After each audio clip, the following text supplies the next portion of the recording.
The honourable member for Barker. Thank you, Mr Speaker. My question without notice to the Prime Minister. Prime Minister, Order. you will remember boasting on the 14th of May 1990, and I quote, "In relation to cars and protection generally, I wanted to go further than Senator Button, as usual, on these two issues." Now that even stodgy, wimpish Senator Button has admitted the government's tariffs for the car industry will have to be reviewed and that he regards weaning the car industry off assistance after the year 2000 as a desirable goal, what levels do you think should be set post-2000, or is Senator Button in error again? The honourable the Prime Minister. Mr Speaker, these Senator Button and I, the real debate about cars and the car companies posturing, as you put it, was had in 1990, when this matter was being considered. That is, when the progress on the removal of quotas and the decline in border protection for cars was under consideration for the 1991 announcement to the phase down.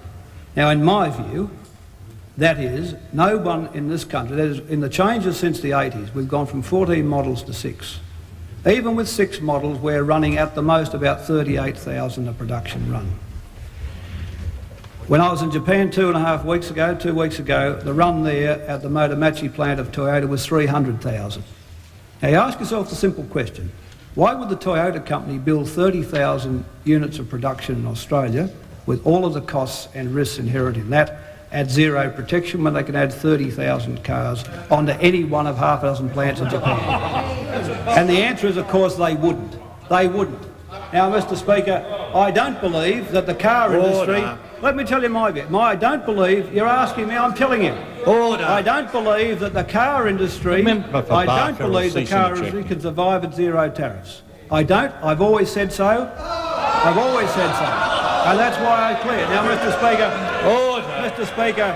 The House will come to order. The member, I understand, mate. Order. Mr Speaker, I understand the member for Barker's feeling the pinch as an Adelaide member who wants to wipe out a couple of car firms, whose policies would wipe out a couple of car firms. Now, the fact of the matter is, look, I don't, Mr Speaker, if they on the other side of the House think I don't take any pride for getting the tariffs in this level country down, I do.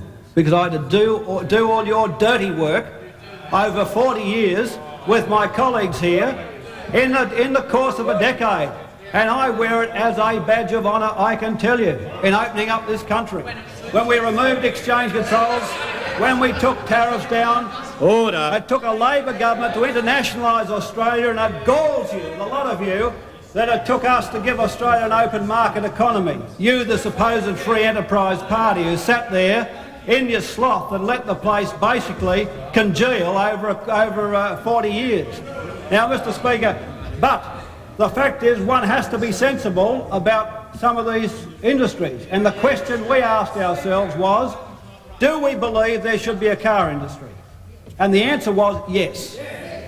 Your question was, do we believe there should be a car industry? We don't care, said the member for Barker. If it survives, well and good. If it doesn't, well, so be it. If they're not competitive, as he said on the front page of The Australian, they'll perish. They'll perish. Survive or perish, it's up to them. Where we said, yes, we want a car industry and we'll ease it through the adjustment pressures with things like export facilitation and the like. So the effective level of industrial protection at the end of the phase down is 35%.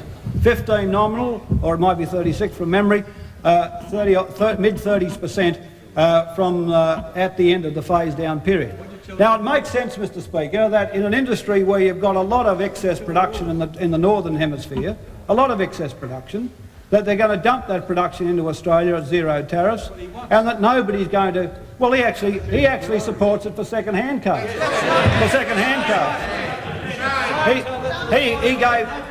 He branded Mr Johnson as a liar when, in fact, Mr Johnson pegged him for exactly the policy he had in place. That was, he wouldn't agree to put a tariff on second-hand cars, but he wanted to shift it off to some industry commission inquiry with the ultimate intention of not letting the tariff obtain.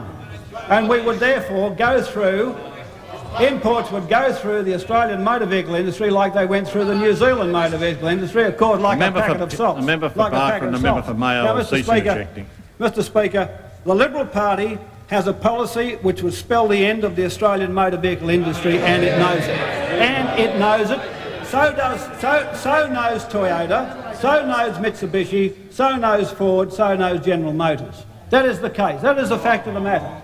And it is because of that, Mr Speaker, it is because of that the member for Barker asked this defensive question. Well, I can understand his discomfiture over this. I can understand it.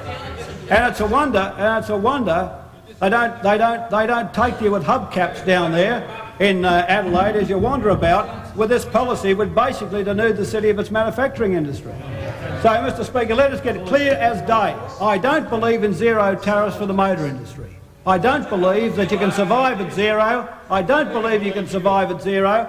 And if the Leader of the Opposition wants to quote me saying tariffs should come down, that is, using all the generics and the rhetoric one must use to get tariffs down in this country when you left them up, then he's going to have another thing coming. I know, Mr Speaker, Order. he sat there in the former then Treasurer's office Order. and watched protection rise. I suppose the lower protection levels were done over in the non-members' bar, or put down by an anecdote by the country party members in the cabinet, like so many of his other brave proposals.